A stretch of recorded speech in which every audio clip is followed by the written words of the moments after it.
जय हिंद दोस्तों। आज मैं आप लोगों को पढ़ाने जा रहा हूँ क्लास 10 गोदली भाग 2 चैप्टर फर्स्ट श्रम विभाजन और जाति प्रथा, जिनके लेखक है डॉक्टर बाबा भीमराव अंबेडकर। जिनमें हम मुख्य बिंदु पे फोकस करेंगे और कम समय में ज़्यादा कुछ जानने का कोशिश करेंगे। बिना समय गंवाए चलिए हम लोग आगे बढ़ते हैं और डॉक्टर बाबा भीमराव अंबेडकर के बारे में कुछ लेखक परिचय करते हैं। डॉक्टर बाबा भीमराव अंबेडकर का जन्म 14 अप्रैल 1891 महू मध्य प्रदेश एक दलित परिवार में हुआ था। मानव मुक्ति के पुरोधा बाबा साहब अपने समय के सबसे सुगठित जनों में एक प्राथमिक शिक्षा के बाद बड़ौदा नरेश के प्रोत्साहन पर उच्चतर शिक्षा के लिए न्यूयॉर्क अमेरिका फिर वहां से लंदन गए। इसमें आप लोगों को पूछा जाएगा कि डॉक्टर बाबा भीमराव अंबेडकर का जन्म कब हुआ था। तो डॉक्टर बाबा भीमराव अंबेडकर का जन्म 14 अप्रैल 1891 ईस्वी में हुआ था। डॉक्टर बाबा भीमराव अंबेडकर का जन्म कहाँ हुआ था? महू मध्य प्रदेश में हुआ था। महू मध्य प्रदेश में हुआ था। महू मध्य प्रदेश में हुआ था। डॉक्टर बाबा भीमराव अंबेडकर का जन्म एक दलित परिवार में हुआ था। एक दलित परिवार में हुआ था। यहाँ से आपको मेनली 3 सवाल आएंगे, जिसमें आप लोगों को ये आंसर मिल गया होगा। तो डॉक्टर बाबा भीमराव अंबेडकर के 3 रचनात्मक एवं चिंतन प्रेरक थे, जिनके नाम है बुद्ध, कबीर और ज्योतिबा फूले। डॉक्टर भीमराव अंबेडकर का जन्म दिसंबर 1956 ईस्वी में हुई थी, दिल्ली में हुआ था। जिसमें आप लोगों को पूछा जाएगा डॉक्टर बाबा भीमराव अंबेडकर का निधन कब हुआ था। तो दिसंबर 1956 ईस्वी में डॉक्टर बाबा भीमराव अंबेडकर का निधन हो गया। दिसंबर 1956 ईस्वी में डॉक्टर बाबा भीमराव अंबेडकर का निधन हो गया।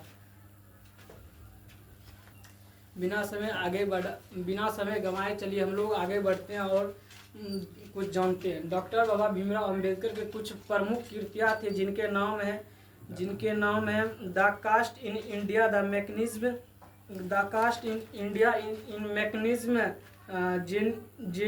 जेनेसिस एवं डेवलपमेंट,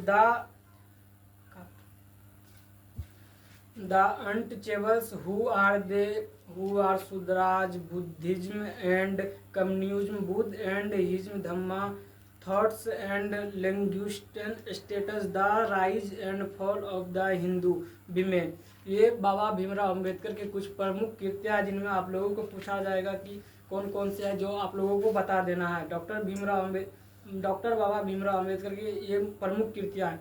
हिंदी में उनका संपूर्ण वांड में भारत सरकार के कल्याण मंत्रालय से बाबा साहब अंबेडकर संपूर्ण वायुमंडल नाम से 21 खंडों में प्रकाशित हो चुका है। यहाँ से पूछा जाएगा कितने खंडों में प्रकाशित हो चुका है, तो आप लोगों को बताना है 21 खंडों में प्रकाशित हो चुका है। 21 खंडों में प्रकाशित हो चुका है। 21 खंडों में प्रकाशित हो चुका है।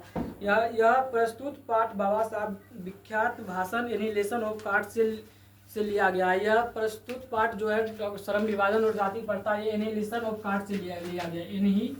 एनिहिलेशन ऑफ कास्ट से लिया गया। एनिहिलेशन ऑफ कास्ट से लिया गया। एनिहिलेशन ऑफ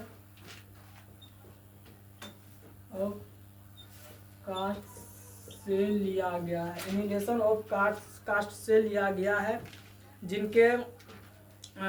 जिनके द्वारा हिंदी में रूपांतरण किया गया। उनके नाम है ललई सिंह यादव। यह भाषण जाति प्रथा तोरक मंडल लाहौर के वार्षिक सम्मेलन सन 1936 ईस्वी अध्यक्ष भाषण के रूप में तैयार किया गया था। जैसा कि हम आप लोगों को बता दिए कि ये वीडियो बहुत ही छोटी होगी, जिसमें आप लोगों को बहुत कुछ जानकारी मिली होगी। चलिए कुछ ऑब्जेक्टिव हम लोग आप लोगों के लिए रखे हैं, तो चलिए कुछ ऑब्जेक्टिव कर लेते हैं। डॉक्टर श्रम विभाजन और जाति प्रथा, ये पाठ की कौन सी विधा है, तो आप लोगों को बताना है कि ये पाठ की विधा निबंध है। श्रम विभाजन और जाति प्रथा के लेखक कौन है? डॉक्टर बाबा भीमराव अंबेडकर है। डॉक्टर बाबा भीमराव अंबेडकर का जन्म कब हुआ था? तो 14 अप्रैल 1891 ईस्वी महू मध्य प्रदेश में हुआ था। डॉक्टर बाबा भीमराव अंबेडकर एक दलित परिवार में पैदा हुए थे। मानव मुक्ति का पुरोधा किसे कहा जाता है? तो डॉक्टर बाबा भीमराव अंबेडकर को कहा जाता है। तो चलिए आप लोगों को अगले क्लास में लेखक परिचय हम आप लोगों को करा दिए हैं। अगले कहानी की ओर जाएंगे और बताएंगे। जय हिंद, जय भारत।